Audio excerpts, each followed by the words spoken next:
I think ReZero cooked a little too hard this week, because on one hand, we get some of the best production, the best emotion, and just, oh my god, Reinhardt's here, Amelia's kicking ass. I mean, that Amelia sequence was just fantastic. But when you cook so hard, you end up having Reinhardt accidentally kill everyone. You know what? I can forgive that one. It's okay.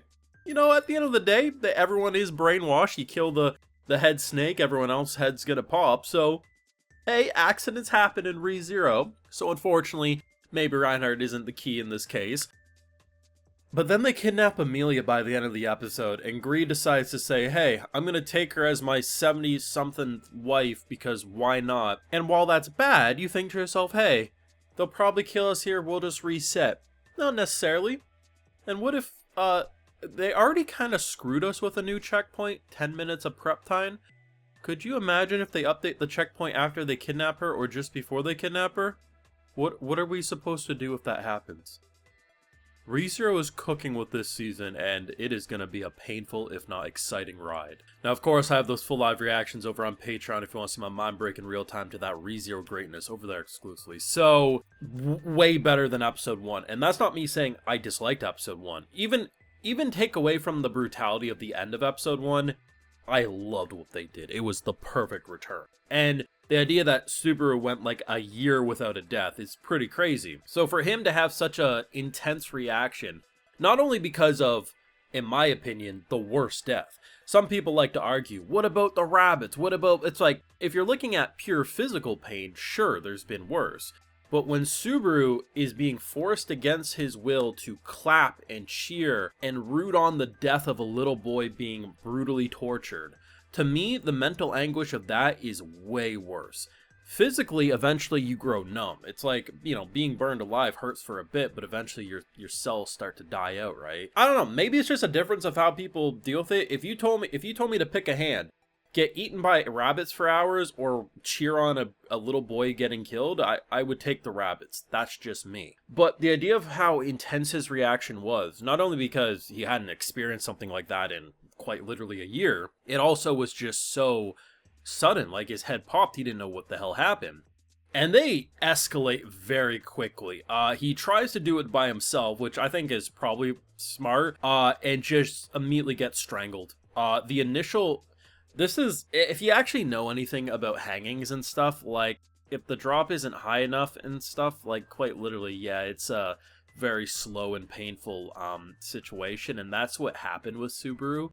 And the way they would, like, the initial, there's this, I highly recommend, if you don't know what I'm talking about, go back and look at this. When she throws him off the balcony there, right, and he yanks, the animation they did for what would have normally been a neck-snapping moment was disturbing. And the slow, painful death was just, wow. Then, we escalate to Reinhardt, which is probably, like, hey, if you got the ability to do a signal flare of the biggest dick energy guy in the show, sure. And he smacks his bitch around. Like, there's no other way to put it. Like, if we could just have him tag along with us forever... In a lot of ways, I think the show would be cleared a lot quicker. Let's be 100%. He actually convinces the guy from episode 1 to, you know, do the signal flare. And the unfortunate thing is, like, I really thought what they were building into was that, okay, Reinhardt ends up, you know, cutting her and, you know, beheading her. Not really much of a struggle for him. But because they're all connected to her, they all pop. So whatever she feels, they end up feeling.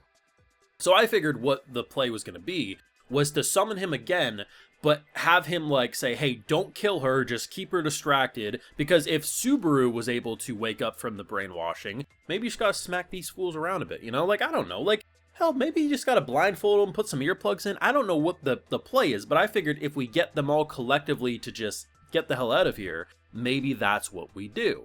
Instead, we end up going the Beatrice route, which initially he tries to push back against, and I completely understand why, and she pretty much has the thing like, hey, we can't bring old Reinhardt in with us because then I'm kind of useless. She doesn't quite say it, but she basically confirms in-universe that Reinhardt be built different and I can't do shit when he's around. Amelia ends up tagging along, and it's such a cool combo because all throughout Season 1, and while it changed over the course of Season 2, it still was never quite like this. you have this situation where not only Subaru is respected, not considered a crazy person anymore, you have Amelia, who actually looks at Subaru with respect because we actually have development that has now had a checkpoint and we don't have to restart months of work every time. Beatrice, you know, the fact that she doesn't even ask questions, she's like, the fact that you came to me says all I need to know. I don't need to know why you know this, where you know this. I trust in you, Subaru. The dynamic we have here was so fantastic because the combination, Amelia's animation. Now, granted, might be recency bias, but I'm really trying to think, and I will be shocked if anyone says Amelia had a better animated and bigger dick energy moment than her basically ice sword beating the fool senseless. The animate, like, I said it last week, I also said that maybe it's just because it's the first episode, but it felt like it was better produced than even season 2. This season, the fact that it's 16 episodes, we get 8 episodes, we take a couple month break, we come back in February for the next 8. It has the space to breathe, it clearly has the passion, and then when we get season 4, which I think is rumored to be 20 episodes, it just seems like they are giving the absolute love and intention to this season, and you can't say White Fox doesn't take their time to appreciate a series like this. A series like ReZero with its popularity easily could have been pumped out like in half the amount of time with a different studio and just a downgrade, everything like that. But White Fox, yeah, maybe the gaps between seasons are a little more than what we like, but the quality kind of speaks for itself.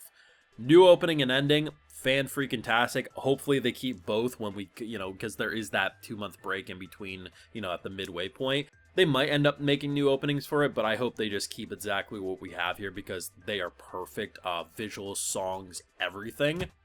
But, I don't think they're going to give him another checkpoint. I mean, I don't really recall anything like that ever happening. But then again, I've never quite recalled a 10-minute window like this either.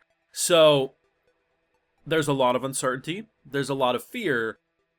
Unfortunately, though, they cooked so hard, we ended up in a situation where Reinhard casually killing everyone was actually the tame part of the episode, and now we have to worry, because in a weird way, when we end an episode with a death, we say, okay, that's painful, but at least he's going to come back. We ended the episode with them all alive, but Amelia getting kidnapped. That ain't good. Thoughts down below. Be sure to leave a like if you enjoyed, subscribe if you're new around here, of course ring that bell, and like I mentioned, we have full live reactions over on Patreon, and hey, while you're over there, I'll also give you a video shout out. Alright, so today we got Levy GR, Abraham McGeechee, Chris, Gariel Tenbray, Top Cell, Jean-Philippe, Akani, and we also have Nipsey, so I appreciate the support, everyone. Please take care, and you all have a good one.